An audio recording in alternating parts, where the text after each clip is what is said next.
Dow Constantine, Executive Dow Constantine, and Senator Joe Nguyen. And we'll start with Executive Constantine for your opening statement. Well, thank you, Rachel, and thank you to my fellow 34th District Democrats. What a strange and trying time this past year has been. On February 28th of last year, I was walking back from my dinner to my hotel in our nation's capital, thinking about what I was going to say the next morning to a conference where I'd describe our nation-leading Best Starts for Kids initiative. And I got a call telling me that we had an outbreak of this novel coronavirus in our county. I packed my bags, I got on the first flight back, and by midday, I was standing in my executive conference room with Public Health Director Patty Hayes and Public Health Officer Jeff Duchin to announce to the world that this remote threat was now a clear and present danger in the United States. We took swift, decisive action. We led with science and reason rather than politics, and we saved thousands of lives. The New York Times said that if the nation had followed our lead, 300,000 lives would have been saved. We faced a confluence of crises this past year, and we've led with grace, calm, and progressive values. And this is the key, making those values real in budgets, policies, and infrastructure, and in the lives of the people of King County. I'll talk about my endorsements a little later, but late breaking news, today I've received the sole endorsements of the 32nd District Democrats and the Washington Conservation voters. I look forward to the forum. Thanks.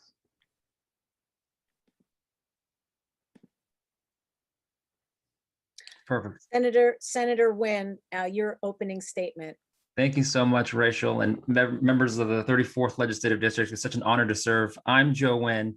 I'm the son of refugees born in White Center, and growing up, my family struggled and relied on social services, especially after a car accident left my dad quadriplegic. But this community lifted up my family in our greatest time of need. And now I am the first Vietnamese state senator in Washington. And I've been proud to serve in this legislature, especially this past year, where we made transformative changes as it relates to progressive revenue, police accountability, addressing climate change, and historic investments in basic needs programs that I believe will combat homelessness. And it was not an accident that this was also the most diverse legislature in the history of Washington state that helped enact these changes. And that's what happens when we work within communities and uplift the voices of people who are impacted by these policies. And as we recover from this pandemic, I believe we need systemic change, but it is impossible to create systemic change when the people in power benefit from that system. And that's why I am running for King County Executive, because this moment is bigger than any one person. It is about what the future of our democracy could look like. So thank you for the time. I'm looking forward to this forum, and I'm really honored to be able to serve the people in the 34th District. Thank you, gentlemen. We now will go to the question portion of the program. The first question goes, I will start with Executive Constantine, and then Senator Nguyen will have your chance to respond as well. Which examples of systemic and institutional racism do you feel have the most significant impact on communities of color? And how would you address those issues if elected to office? Well, let me choose two, Rachel. The first is systemic racism in government systems, particularly the criminal legal system. We're taking that on directly, partnering with the communities most impacted. Just stood up our community-based process to help us reinvent the way in which community safety is provided, and to work with me to appoint a new sheriff who will be accountable. I believe that we need to narrow what we ask police to respond to, broaden the availability of behavioral health services, of crisis intervention, of human services in community. One of the ways in which we are reducing the impact of the criminal legal system is by reducing the use of detention. And I'm so proud that we've been able to put in place diversion programs, including my new Restorative Community Pathways program, co-created with Community Passageways, Choose 180, and others, to divert some 800 youth out of the system entirely and into programs to help them get their lives back on track. Through diversion and prevention, we have been able to reduce the number of youth detained from about 90 when I took office to just 15 in the first quarter of this year. And we're not going to stop until we reach my goal of 0 youth detention. The other area is in economic justice. And we are working to close the income gaps, but particularly overcome the systemic racism, the income gaps caused by systemic racism, which is why 2 weeks ago I signed my pro-equity contracting order. It is designed, again, with community to help Black and Latino, Asian, and other minority-owned businesses be able to get contracts with the government to build their firms, to hire people from the communities, to increase economic well-being and close those gaps. We have to do this work if we're going to create true equity. Senator Nguyen, same question to you. Perfect. Thank you so much. And candidly, it's a lot of it is actually intertwined. I'll start with economic inequities in the first place. Also, you may hear my kids playing next door. It's some ninja show that they're watching, so neither here nor there. Oftentimes in our society, a lot of the root causes that we face when it comes to racial injustice is then perpetuated within our economic system, whether it was historic redlining, whether it was racism in our banking, and so many other ways. That has been the root cause for a lot of the injustice that we're seeing. Even gun violence, one of the highest correlations for gun violence is social mobility in terms of their economic opportunity as well. So that is oftentimes the root cause of the issues that we are seeing. And that's why we made such great strides in the legislature to pass capital gains. We funded the working families tax credit. And by the way, it includes I-10 filers for those who are undocumented. We also included funding for increases in TANF, temporary assistance for needy families. And the reason for why this is so personal to me is that my family relied on these services growing up. Growing up in White Center and predominantly communities of color, we've seen underinvestments in our neighborhoods. And being able to be in a position now to then make those investments truly is what systemic change looks like. And I will touch upon the criminal legal system as well. As a society, we used to spend the same amount of money on law enforcement and policing as we did on human services. Right now in King County, the general fund, 73% of the general fund goes towards that broken system. We can't just talk about change, we have to actually act upon it as well. But all of this is interconnected. The economic inequalities. I grew up in a neighborhood that was nearby the highway that had, because of that, I had asthma. And so did other kids as well. So economic justice is related to environmental justice, which is related to public health crises of gun violence. These are all intertwined. There's not an office that can fix it. It has to be a lens that we view our entire life to be able to address. Thank you, Senator Nguyen and Executive Constantine. Our next question, I will start with Senator Nguyen. The county previously established 2030 as the target year for supplying 90% of our electricity needs with renewable resources.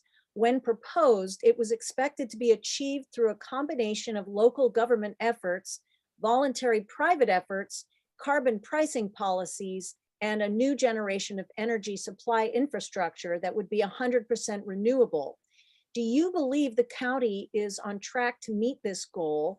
And how would you help us arrive at 90% or more by 2030?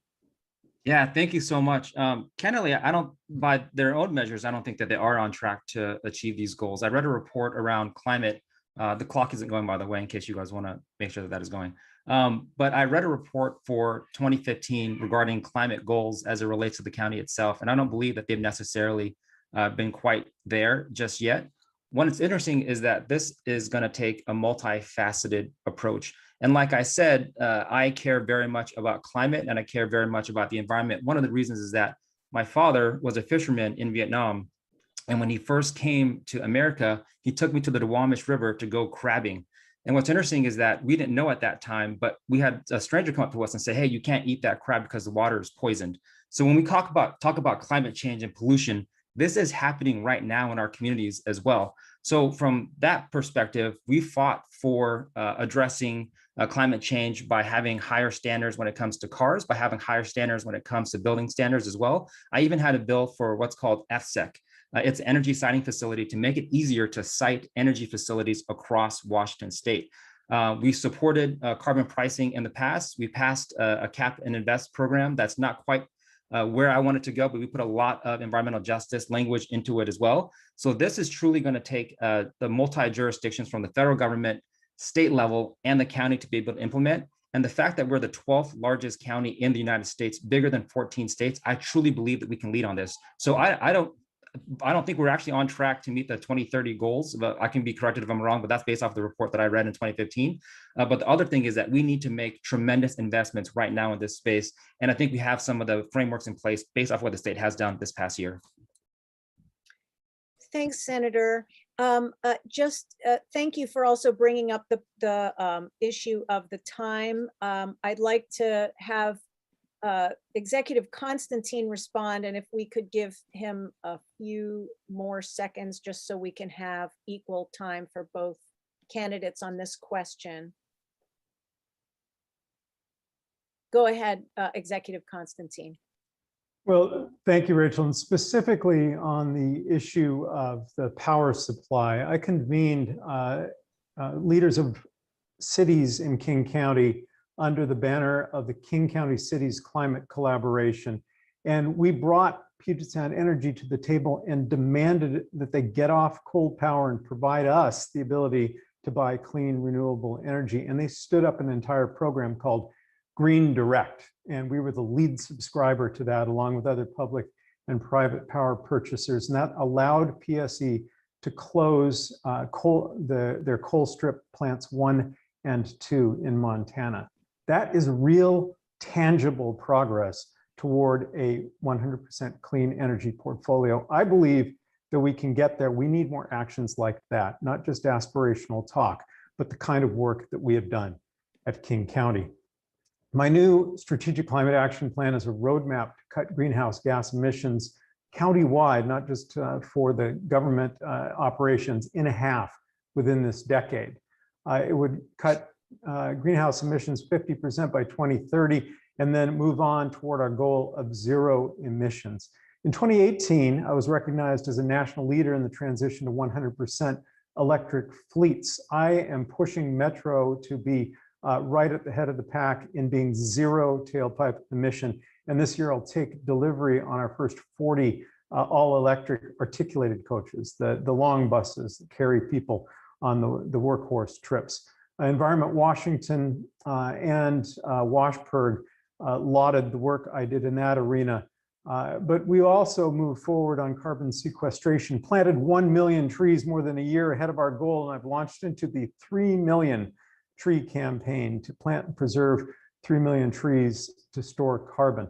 We created a regional code collaboration to green the built environment, and I created Sound Transit 3. This is the biggest thing we can do to create a regional transportation system, all electric, changing not just the way in which our transportation is powered, but the very land use with which we live, because that is the key to getting to sustainability in electric power and much, much more.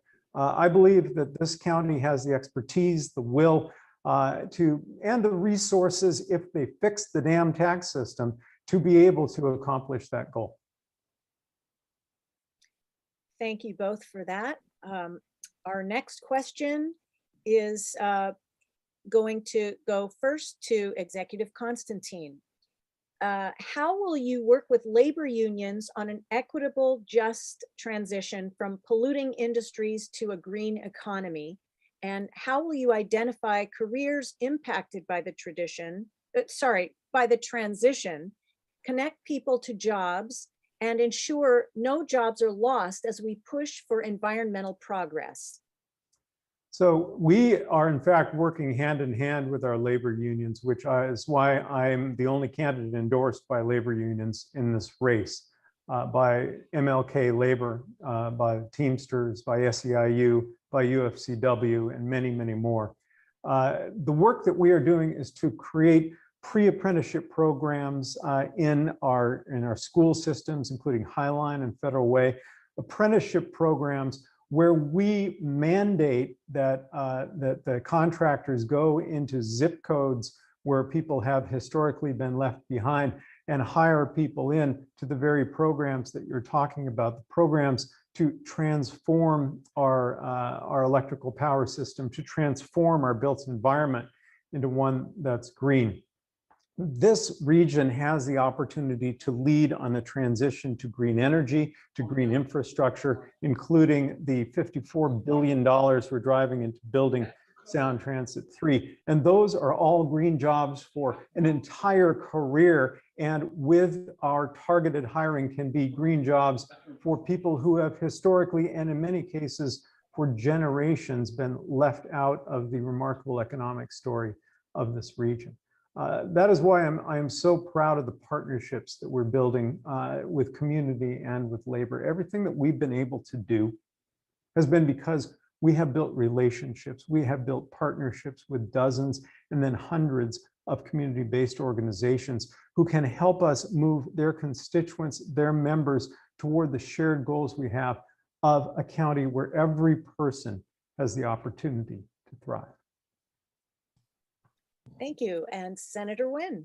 Perfect. Thank you so much. And that is a wonderful question that we've been talking about a lot at the state level as we're working towards, say, for instance, cleaner energy, and then also having lower emissions as well. I do think that priority hiring is one of the key things that we can do to ensure that folks who are impacted by some of these changes are in fact the ones that have the opportunities to be able to get these jobs as well. One thing I will call out specifically is the buying and contracting, especially as we're working towards, say, for instance, solar or wind and other things as well. A lot of the contracts that we could potentially get don't necessarily come from union shops. We can regulate and make sure that is in the contract to ensure that it is being done with labor from unions specifically. So as we move forward, we have to be intentional with how we invest our dollars and making sure that it's done with workers and the rights of workers in mind. Another key area is affordable housing. It's twofold, where we understand that we need much more affordable housing for us to address a lot of the issues that we're seeing. There are new technologies that we can have in place, say, for instance, cross-laminate timber, that can help even inspire new industries for union workers as well. So as we build more affordable housing, as we build more of the stock that we need for the affordability crisis that we have, we should be doing it with labor organizations at the same time. So the hardest part with just transition is being very honest with ourselves in terms of who will need help the most. And obviously there are key industries that will be impacted. With some of the money that we're seeing through the programs that we have right now being invested towards environmental justice, that has to also be put towards training and hiring and different practices for our labor unions as they transition, whether it's in the refineries or otherwise as well. So it is going to be a long road ahead for us, but one that we need because we know that if we don't change our trajectory when it comes to climate change, there's not much of a future for us to be here. So this is a great question, and thank you so much for asking it. Executive, okay, thank you both for that. The next question we will start out with Senator Nguyen. As conversations around reimagining our criminal legal system have grown louder, community relationships with law enforcement personnel have been driven to the foreground of our policy debates. One major point of contention is how to balance concerns around ensuring public safety and concerns, excuse me, around excessive force, as well as mass incarceration and accountability. On one hand, law enforcement is vital to public safety. On the other hand, the current system has a racist foundation and produces racist outcomes. How do you plan to build trust between marginalized communities and law enforcement in whatever form it may be presented in the future? Perfect. Thank you so much. And this came up this year as well. We passed a whole suite of policies as it relates to our criminal justice system, as it relates to our police accountability system as well. And it is truly hard work, and you have to listen to our community members. One of the reasons why I got involved in politics in the first place was because of a young man named Tommy Lay, who was shot in Burien by law enforcement. And by the way, it was about a block from where I went to school. He was from the Vietnamese community, and that was such a jarring moment for me, knowing that that can happen to somebody in our communities as well, which has been happening for other communities for generations. So that's why I got involved in politics. And instead of having a knee-jerk reaction, I met with law enforcement. I met with his families. We met with community members, ended up having a forum to talk about the systemic issues that are at play. That is truly how we are going to reimagine this legal system, is that have the people who are impacted by these policies at the table. So some of the things that we've worked on, pretextual stops was a bill that I dropped at the very end of session, oftentimes leads to altercations with law enforcement. If we are able to remove basic things like tail lights, expired tabs, something dangling from your rearview mirror from law enforcement that has armed weapons, I think that will make things safer. We also can't ask law enforcement to do everything. There are issues as it relates to behavioral health, mental health, and other things that they're being asked to do that they don't necessarily need to be doing because it's not necessarily safe.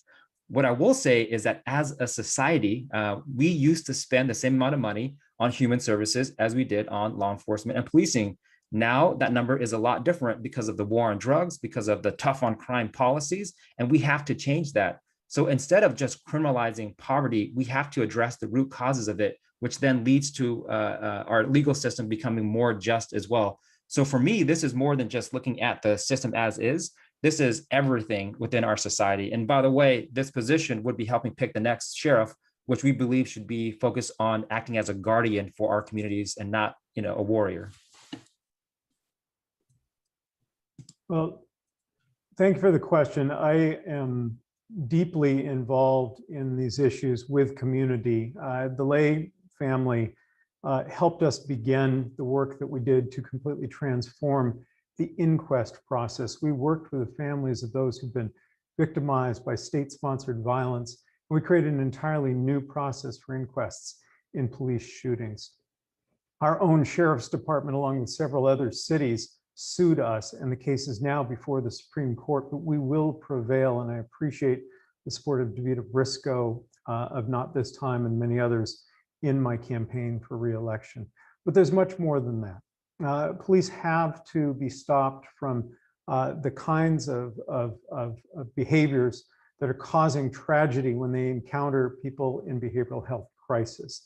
And that's why we're disrupting these harmful cycles and co-creating alternatives. We've moved to increase adult diversion from the system. I told you about restorative community pathways to divert 800 youth from the system. Our Public Advisory Council is stood up to help us with community co-create the new sheriff's office and help me as executive appoint someone who can help lead the transition. I diverted $16 million from detention into health and housing to help those disproportionately incarcerated, particularly Black trans residents, and all of the marijuana money from the sheriff's office to help people clear their records from old convictions. We created law enforcement assisted diversion in Seattle and Burien, bringing social workers and public health workers to help people in crisis. And I'm standing up a 24-hour behavioral health street team to engage those who are in crisis and in danger of encounters with the police. All of this work is about transforming a system set up long ago that no longer meets the expectations of people of the 21st century. And we are well on our way to doing just that. Thank you both. Our next question, we will direct first to Executive Constantine. While the proportion of residents older than 65 who have received at least one dose of the COVID-19 vaccine is 80% or higher across the county, people 16 to 65 in the southern half of the county are vaccinated at 58 to 66%, compared to 73 to 84% everywhere else in the county. Vaccination rates are exceptionally low for Black and Latinx residents who are lingering around 50%. How do you plan to navigate the issues of vaccine availability and hesitancy in the Black and Latinx communities? Executive. Yes, we've been on top of this since the very get-go. There are disparities based on race and income all across this county in the rate of vaccination.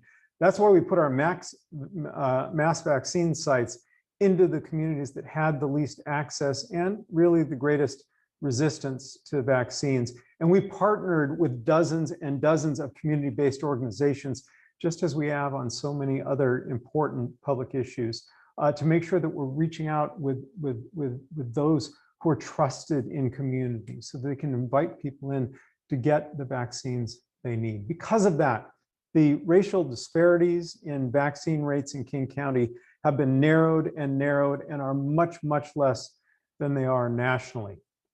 That's particularly true for Black and Latinx residents of King County.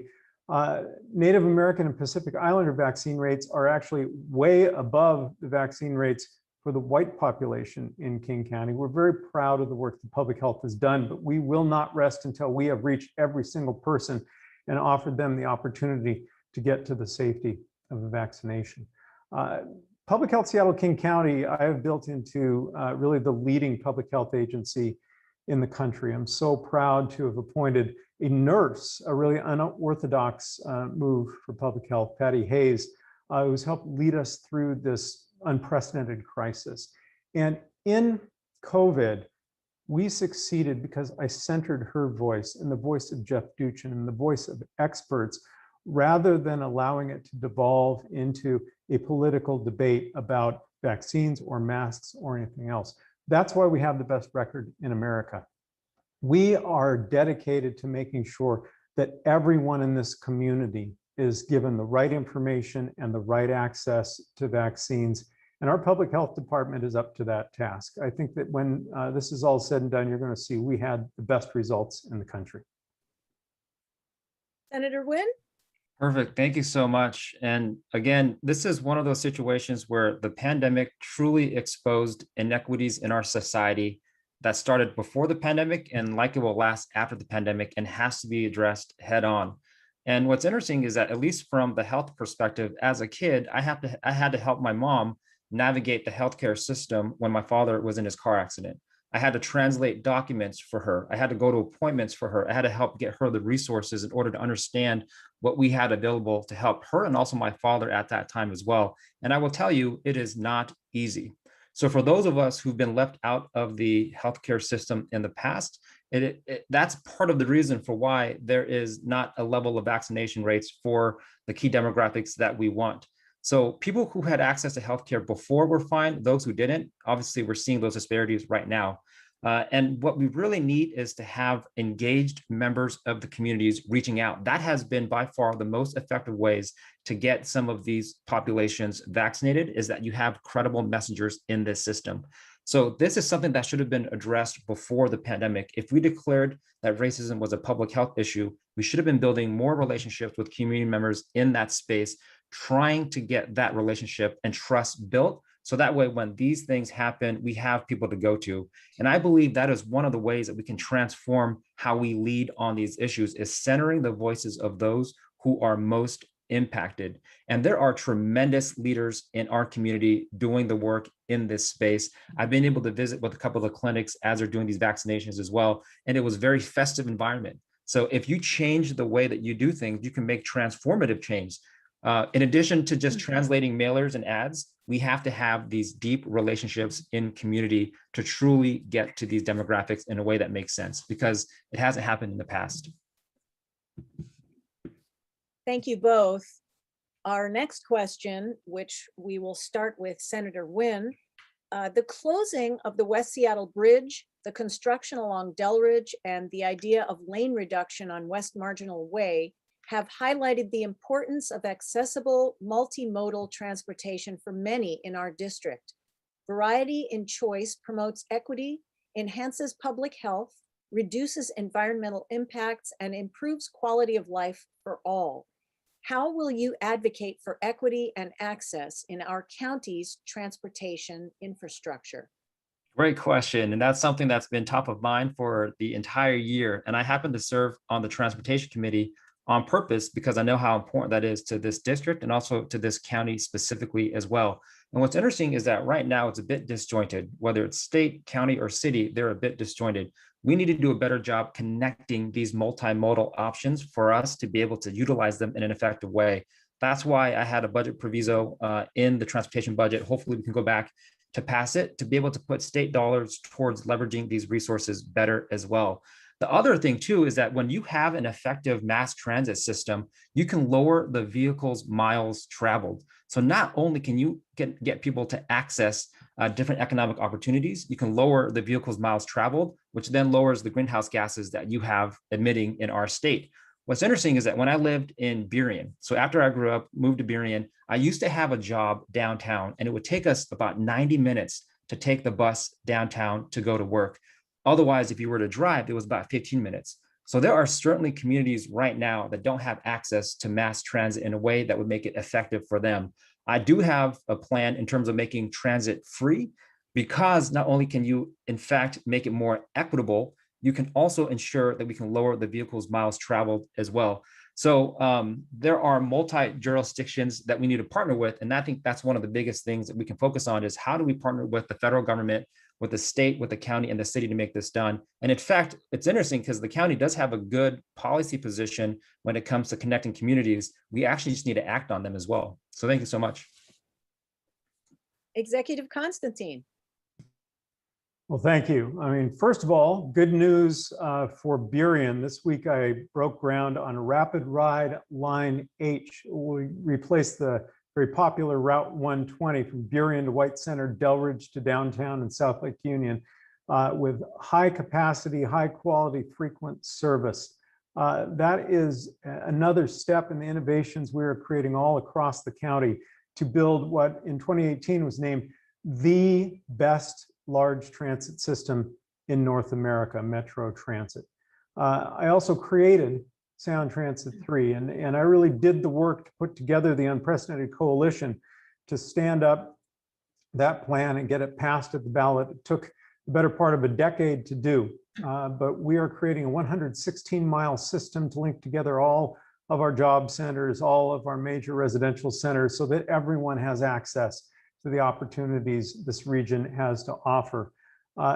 We recently introduced at King County a free fare card for those who need it. And several years ago, Orca Lift, the reduced fare card that's used now by 150,000 people, 5 million uses so far. Metro, speaking of my opponent's proposal to make transit free, Metro has an operating budget of about $1 billion. His proposal would cut $280 million from that. The rest is funded by sales taxes, regressive sales taxes. Of the money that he would give back, about 60% of it is paid by employers on behalf of their employees, employers like Amazon, who pay a lot of money to keep buses on the road. So we have a low-income fare card, we have a free fare card. Cutting the revenue for transit means cutting service. Cutting service unless the legislature is going to give us the equivalent of 4.5 cents of sales tax in order to make up for his giveaway. Thank you both. Our next question, which we will start with Executive Constantine. The homelessness data from 2019 to 2020 show that while 768 fewer people were sleeping on the streets or in tents, occupancy of vehicles went up 28% and occupancy of abandoned buildings nearly quadrupled. Meanwhile, transitional housing and emergency shelter use rose just 10% and 0.5% respectively. What will you do to work within the regional framework and improve our approach to housing insecurity, extreme poverty, and moving people experiencing homelessness into transitional and permanent supportive housing? Well, first off, the best thing to do is to keep people housed. And we keep tens of thousands of people from falling into homelessness each year, including through Best Starts for Kids, focused on children and family homelessness. We prevented some 10,000 children and families from becoming homeless, and that is up for renewal on the ballot this fall. But I helped, or really led, the creation of the Regional Homelessness Authority to align emergency services through community-based organizations, to regionalize our response and to fully include and share power with those with lived experience. And I've just stood up Health Through Housing. We have now $350 million, and I hope you saw this in the news, to purchase hotels all around the county. And we're able to move people out of chronic homelessness and into a place of their own with the services to keep them housed. What does that mean contrasted with sleeping in a tent or in a mat on the floor? It means that you can get a full night's sleep. You don't have to sleep with one eye open. You don't have to worry about your things being stolen. You have your own bathroom and your own shower. You can get up in the morning rested, make yourself a cup of coffee, and take stock. Begin to get centered. We know from a study the university did of our hotel in Renton that we stood up during COVID, that people become very quickly much better and much more ready to accept the other services we have, like treatment, like job training. This is the path forward. And this is the moment when we can turn the tide. In addition to that, I'm creating another 500 enhanced shelter spots, 24-hour with services. And we have 300 more vouchers, and I've created 400 county jobs for those who have been homeless, so they can start drawing a paycheck and striking out on their own again. This is an exciting time, and I hope you saw the Biden administration's announcement of even more housing vouchers. This is our moment. We can turn the tide. Thank you. Senator Nguyen. Thank you, Rachel. And again, this is one of the key issues that is deeply personal to me. And as a person who grew up in public housing and was financially insecure after my father's accident, we ourselves were on the brink of homelessness. And, you know, as a county, we declared a state of emergency over 6 years ago and have yet to make significant strides on that particular issue. But I do believe we have the people, we have the plans, and we just need the political will to get it done. One thing I do agree on is that we do need to center the lives of the people who are impacted by this as well.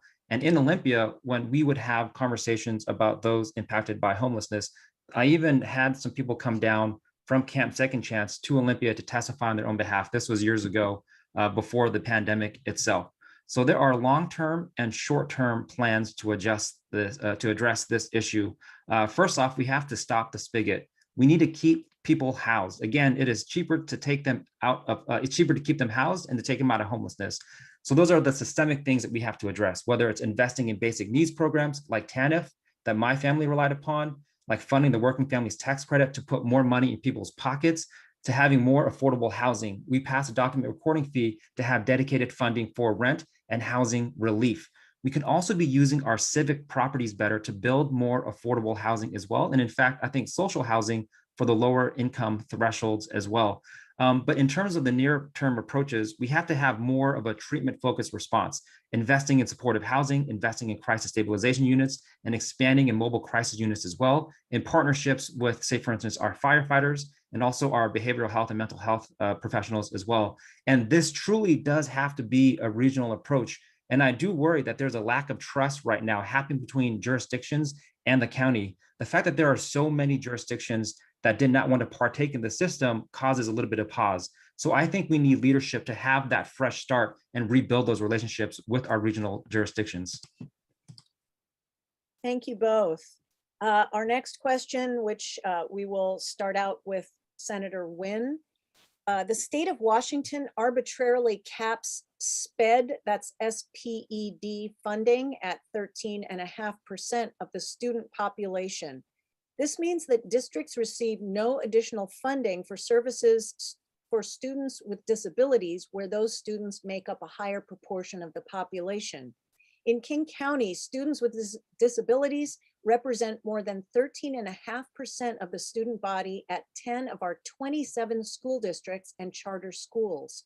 This equates to more than 1,800 students in these district schools for whom the state provides no additional funding. How would you work with our districts and the state to secure truly full funding for students with disabilities? Perfect. Thank you so much for this question. And first off, my wife was a special ed teacher in the Highline School District, in specifically Sylvester Middle School, and then in White Center as well. And this is something that we saw on a daily basis. In fact, we had to spend thousands of our own dollars to help augment the resources in her classroom to address some of these changes. And like we had said before of some of these systemic inequities that we see in our society, oftentimes the families who can least afford these additional services are the ones burdened by them as well. So this is an incredibly important decision. And I do support the state allowing for more funding for specifically special education. And one of the reasons why I supported progressive revenue, specifically capital gains, was in order for us to put more of those dollars into these services specifically. So for us to truly get more funding for special education, we have to tackle our regressive tax structure in the first place. And we've talked about passing capital gains for a long time. The community has fought for capital gains for a long time. And we were able to get that through the legislature this past year, and partially because we wanted to make these types of investments. So for us to truly make transformative investments in this space, we have to also be talking about a broken tax structure. We have to fix that tax structure. We made transformative change in that tax structure this year as well. And that's how we'll get funding for truly fully funding our education system. Thank you. Thank you both. Sorry, Answer as well. Executive Constantine, I'm juggling a couple of balls in the air. Executive Constantine, please go ahead with your response. Well, thank you. Yes, the state should step up, and the state needs to step up to the challenge of making sure that every person in our community is fully supported and has the opportunity to live up to their potential and to thrive and to contribute back. And yes, the state's broken tax system is at the root of our inability to do that and many other things that we need. If the state legislature would step up and create a system that asks you to pay based on what you have, what you make, and what your wealth is, we would be able to do everything that's needed in this state, the infrastructure, the programs, the policies. At King County, we've really taken the lead on interventions, particularly supports for people who are dealing with developmental delay, and from a very young age. We have programs to help in schools, and then with the supported employment that we provide both inside and outside of county government. It has been tremendously rewarding to see the increasing numbers of young people who have developmental delay but are able to work and to live a full and fulfilling life. And we really then made a big move on this when I began Best Starts for Kids. Best Starts is the nation-leading program to invest in our very youngest residents to help them with healthy support, and which supports then healthy brain development in the youngest years. And when kids arrive at school, we're able to monitor and understand if they're having either behavioral health or developmental challenges, and intervene early with the therapies we know can help keep that early challenge from becoming a lifelong crisis. Again, it's on the ballot for renewal in August. I have to tell you, this is one of the best, most productive things that we can do as a community, as a society, to avoid all of these reactions later on in the criminal legal system and the behavioral health system. Please help. Thank you both. Our next question, which we'll start with Executive Constantine. Expansion of non-tribal gaming is a primary concern of our region's tribes because having no ability to tax their members, it infringes on their ability to raise and spend dollars for vital projects, programs, and services. Will you commit to prohibiting the expansion of non-tribal gaming if elected? Yeah, I'm already on the record very strongly in opposition to the expansion of non-tribal gaming. I believe that the opportunity to operate gaming is one of the ways in which tribes are able to raise the funds they need to, in some small way, begin to overcome the impact of the genocide that happened in this continent and the embedded racism that continues to create barriers to economic and social success for tribal members and more broadly for the indigenous population of our cities. I will tell you as well that I work very closely with all of our tribes, and we have a lot that we work on in the environmental arena, for example, in the public health arena, in the public safety arena. But I have created, and I am now vetting with each of our tribal partners, what will be, I believe, the state's and possibly nation's most forward-looking, forward-leaning consultation policy. We are very serious about our peer-to-peer relationship with sovereign tribes. I met last week with the Puyallup Tribal Council. I meet regularly with the Muckleshoot Council, have relationships with the Tulalip and the Suquamish and the Snoqualmie. And I do believe that we as a people have an obligation to not just recognize through gestures like land acknowledgements, but make real in the kinds of policies we adopt and the budgets that we create, a commitment to atoning for what has happened on this continent. Our tribal partners are remarkable partners, particularly in our work to restore the natural environment. It is they who will help us restore the waters, restore the air, restore the land. And I so much appreciate their partnership. Thank you. Senator Wynn. Yeah, thank you so much. Not only do I commit to it, I also fought for their rights in the tribal communities as well. I voted to limit sports betting to only tribal facilities specifically for these reasons. And to be clear, we are in fact on stolen land. So we need to be respecting the sovereignty of our tribal nations, and I support them in this particular effort as well. And in other efforts, like we've mentioned in terms of environmental justice, right? So wastewater is one of the key points in which King County is in charge, and we need to protect our habitats and can't allow for sewage to keep spilling. So not only do I fully support our tribal communities and respect their sovereignty to not expand tribal, non-tribal gaming, I will respect their sovereignty for other issues and efforts as well. Okay, thank you both for that, for those responses.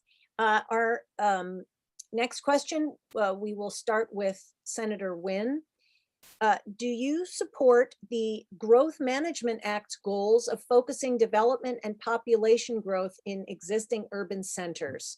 And if so, how would you work with local communities, organizations, and governments to ensure that they are prepared to absorb anticipated increases in populations?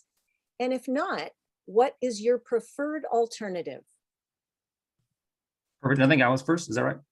Correct, Senator. Yeah, no, not only do we need to preserve our urban spaces, the reason for why we need to preserve our rural communities as well is in order for us to alleviate climate change and keeping our urban and rural communities in a way that can help fight these changes as well. One of the pieces of legislation that we didn't get through that I'm going to continue to fight on, regardless of him in the Senate or not, is to have climate change as part of our GMA, right? Because that's a few different things. It ensures that our planning is done in a way that is mindful of the growth that we need here in the county. I think there's an estimate that we need about 196,000 affordable housing units in this area for us to truly accommodate the needs of this particular region. That's obviously going to require a lot of planning. And that, if not done correctly, will have detrimental impacts on our communities. So we need to be working with our local jurisdictions to ensure that we have planning that is done, not just mindful of the urban and rural communities, but also how do we do it in a transit-oriented way for us to ensure that we can appropriately use the resources that we have in place as well. So yes, would support being able to work within the GMAs to preserve our urban areas, need to be doing it in conjunction with our transit planning as well. And then also preserving the lands that we have in our rural communities so that we can sequester carbon and ensure that we can also fight climate change. And by the way, we can also use our land use. We have about 50,000 acres of agricultural lands in King County. That should be part of the conversation as well. So yes, completely agreed. And I think this is vital for our success as an industry and as an economy in King County, but also for our future for climate. Thank you. Executive Constantine. Well, thank you for this question. You know, I've been really frustrated lately that people have kind of taken their eye off the ball in terms of growth management because we had to fight so hard to get here. I battled through the first iteration of the critical areas ordinances. I mean, we had protesters, we had tractors circling the courthouse. I had to go to community meetings where people were shouting us down, but we got it done. And today, because not just of our generation, but many generations of leaders who took on that tough task, you can see the urban growth boundary from the air in King County. And that is not as much the case in some of our adjacent counties. That is generations of political will. And we need to continually rally to that cause. One of the ways in which we are driving positive land use is through the transportation infrastructure we build. When we built an interstate highway system, we opened up a low density, sprawling, land consumptive land use pattern that we are going to be burdened with for a long time. That has surface water impacts and sewage impacts, and definitely air quality impacts because of the transportation demands. But Sound Transit 3 and the 116 miles of rail we're building with Sound Transit is the new blueprint for growth, creating compact transit-oriented development around that transportation so that we reduce the impacts and increase the value to everyone who lives and works around it. And in fact, at my insistence, we 10 years ago began including climate in our regional planning work, not just in King County, but in the 4-county Puget Sound Regional Council area. We've made, I mentioned the King County Cities Climate Collaboration. We have made so much progress in broadening this from a boutique issue into one that is truly owned by the entire region. Thank you both. Our next question we will direct first to Executive Constantine. Our membership feels strongly that mental and behavioral health care should be a part of any comprehensive public health system. Where do you feel King County has been successful in promoting and providing access to this type of care? And where do you feel we can improve? And how would you realize access to mental health and behavioral health, this type of care for our communities? So behavioral health is definitely a county function, and got to start the clock. And the resources over the time have been just drained away by the federal, and then during the last recession by the state government quite dramatically. There's been some effort by the legislature to build back, but we've been trying to prop up the house of cards using what local funding we're able to gather. King County Jail is the second largest mental health facility in the state. We need state help to create that behavioral health capacity and reduce reliance by the judges and others on the carceral system for people whose fundamental challenge really is a mental health or addiction challenge. I mentioned earlier the street team that we're putting out to help intercept people and get them to the treatment they need. But the treatment on demand has been a vexing challenge. We have about 22 providers of, for example, addiction services, and there were very long wait lists. We solicited private investment to help us with pilot that showed that with increasing the compensation for the workers in those facilities, we could hire more people and quickly close that gap to the goal of just 24-hour response to someone who reaches out for help.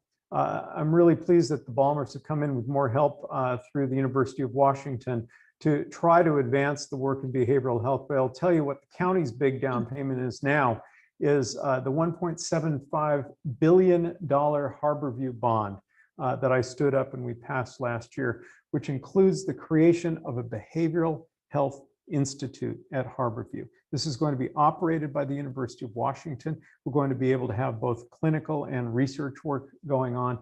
And this is a way in which we as a county government are able to partner with our great university, and I hope with the state, to do better on behavioral health for the people of this region. Senator Nguyen. Perfect. Thank you so much. And what's interesting was that when I first got to the legislature, Washington State was, I think, ranked 50 out of 50th when it came to resources and funding for behavioral and mental health. Right now, because of the investments we've made in the past 3 years, we're about 26 in the middle of the pack. So not necessarily quite there, but that's also what happens when you prioritize things that impact people with the lived experiences and have the urgency to get things done. When these things impact your communities, you're more willing to fight for them urgently. And that's why we prioritize the funding in the state level as well for more treatment-focused types of responses, a co-responder grant model to add mental health practitioners on teams to address people with crises, having a specifically youth mobile crisis team as well to have that specific demographic, having a mobile crisis response enhancement, also having a safe station pilot program that was in fact bipartisan. So there are a lot of things that we can do within the state and also within the county itself. But let's just be clear, we can't blame other jurisdictions solely for some of these problems when we spend 73% of our dollars in the general fund on the criminal legal system instead of these things as well. So this is truly has to be a partnership in terms of how do we address these particular issues, but also has to be done actively in order for us to be able to engage. But I am very proud of the investments we've made from the state this past few years on this space. I do believe that as we implement it at the county level, there will be a good partnership for us to keep going forward because it's proven to be successful. We know what it takes to be successful. We've made investments in these spaces as well. And I'm looking forward to making sure that we continue that relationship going forward. Thank you both. Well, we are coming up on the end of the hour here, but we have time for closing statements, and this gentleman is your final opportunity to close the deal on why you feel you are the best candidate for the job. We're going to start with Senator Wynn on closing statements. Go ahead, Perfect. Senator. Thank you so much. And like I mentioned before, I'm Joe Wynn, currently the state senator here in the 34th Legislative District, son of refugees. And we were allowed to come here because we had access to public housing. And when my father was involved in a car accident when I was a kid, it was because we had this community that helped uplift us. I remember one day when my brother and I were carrying him up and down the front steps of our house because we couldn't afford a ramp to take him to medical appointments. One of our neighbors came by and said, "Hey, why don't you have a ramp?" It's because we couldn't afford one. And they ended up building one for us. So I fight so hard every single day for this community is because it showed up for me. And to be honest, great leaders do more than just good things. They empower others to be successful as well. And during this time during my time in the legislature, I've done more than just pass good policies. I've brought people into the process that have been historically left out. We are at a once in a lifetime opportunity to create systemic change. We are at a once in a lifetime opportunity to create systemic change. And we need people with the lived experiences from within the community who will uplift and amplify the voices of the people in that community for us to make this to happen as well. And what's interesting, I was walking around in the Junction getting lunch earlier today, and I saw a sign by Poet Laureate Amanda Gorman. And the quote goes, "And the norms and the notions of what just isn't always justice. And the norms and the notions of what just isn't always justice." And to truly create systemic change, I feel that it's going to be very hard for people to create systemic change when they benefit from that current system. We've seen how transformative our legislative process can be when you have people with the lived experiences there. And I want to bring that back to Martin Luther King County as well. So thank you so much for the time. Thank you for the opportunity to speak. And this has been a fantastic forum. I love the clock, and thank you for everybody for organizing. Thank you, Senator Wynn. Executive Constantine, your turn. Well, thank you for having this forum. As a long time 34th District volunteer and a chair for 3 years, I know how much work all of this is, and I so appreciate you for doing what you're doing to help advance our progressive principles. I will tell you that this is a very big job. It is broad and unimaginably complex. And that is why, since I began this job, we have been building unmatched community coalitions to get the services out to the people and bring those impacted into the work of government, empowering others for equitable access to COVID prevention and COVID vaccines, by way of just one example, but also for signing people up in record numbers for affordable health care under the ACA. For low income and free transit fare, dozens of community partners.